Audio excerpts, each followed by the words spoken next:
y'all, it's Brandi. So today's fall October treats are pumpkin donuts. All right, I put them in a Ziploc bag because I don't know about y'all, but I hate when my donuts become stale in the box. They have like a little tab to close it up and they always go stale. So I keep it in this lovely Ziploc bag. Although it can be kind of dangerous, to be honest, because like, how can you just stop at one donut, you know? So, these are probably my favorite. I don't know if I like them more than the pumpkin roll on Tuesday. I don't know, that's a hard competition. They're Edelman pumpkin, little like mini donuts. They are so good. All right, let me zip the bag back.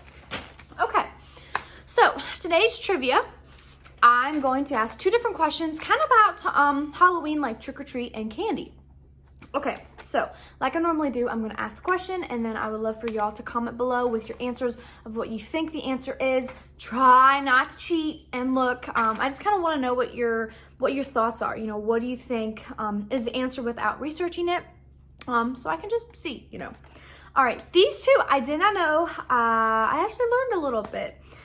Okay, the first question is, how many calories are in an average trick-or-treater's Halloween stash? I'll say that again.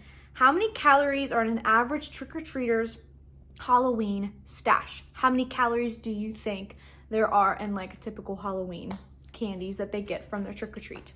And then the second question is, what is the most popular Halloween candy in the United States? So what is the most popular Halloween candy in the United States? Just one candy that's the most popular. For this one, kind of hint, think about, well, for me, like I don't know. I won't give you a hint on that one. Just try to figure those two out with what you think on the trivia.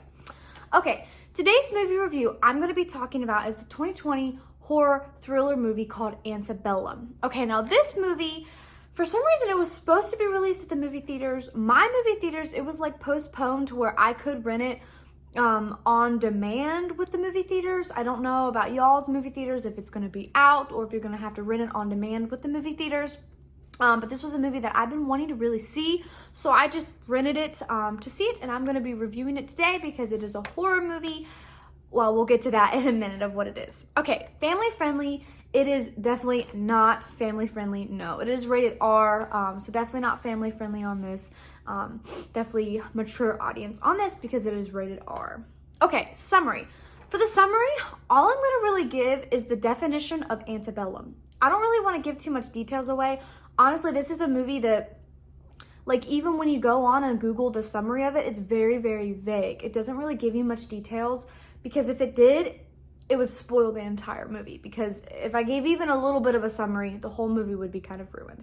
So the definition of antebellum is an occurring or existing before a particular war, especially the American Civil War. So again, occurring or existing before a particular war, especially the American Civil War. And then I kind of added the word with a spin or a twist to it.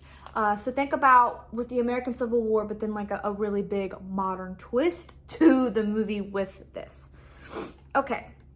I will mention the horror. It really was more of like a drama in my opinion. It wasn't more like suspenseful horror until like the ending of the movie, because like I was on the edge of my seat at the end of the movie. The beginning of the movie wasn't really suspenseful horror. It was more of a drama to me. Even the ending, it wasn't really a horror, in my opinion. I mean, it wasn't really scary, more suspenseful mystery kind of thing, and I like to figure out like what is going on.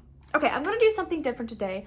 I'm going to talk about the negatives, and then I'm going to go to the positives and talk about the positives to kind of sum it up, because I really think it makes better sense that way. Okay, the negatives. This movie was pretty slow, and it was really confusing at first.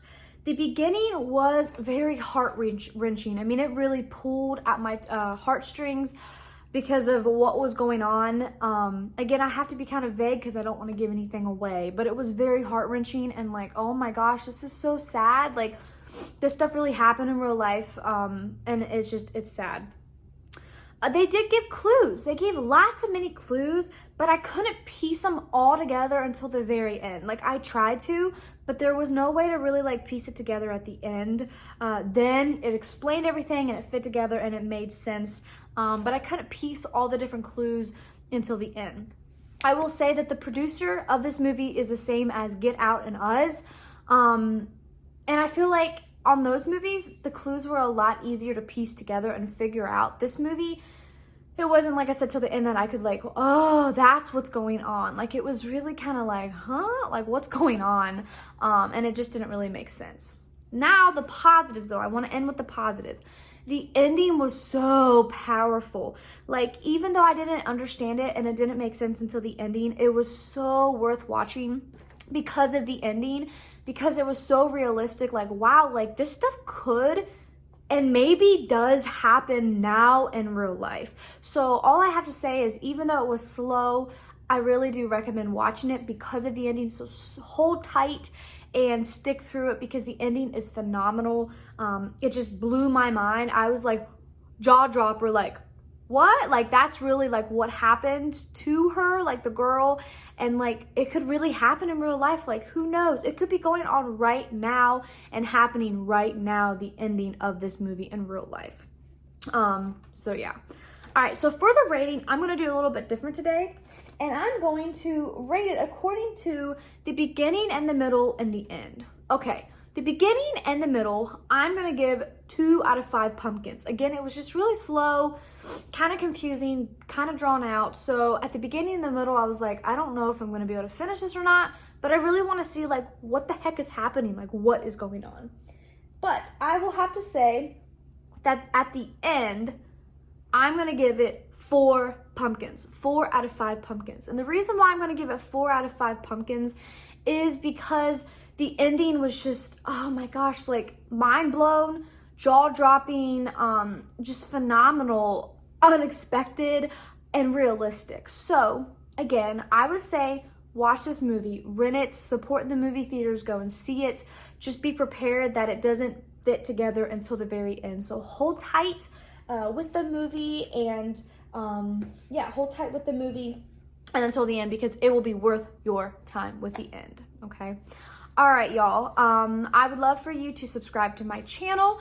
Comment below with your reactions and your answers to my trivia, and I will also comment below with the answers to the trivia.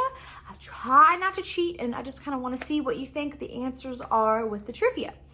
All right, y'all. Until then, keep eating those pumpkin donuts. If you haven't gotten any, you have to get them. They're so good. Fall treats, fall festivals, Halloween scary movies. Just enjoy the 31-day countdowns on AMC and Freeform and all the different channels, and all the Netflix movies as well, and the movies at the movie theaters, all the horror movies, and just everything that the season has to offer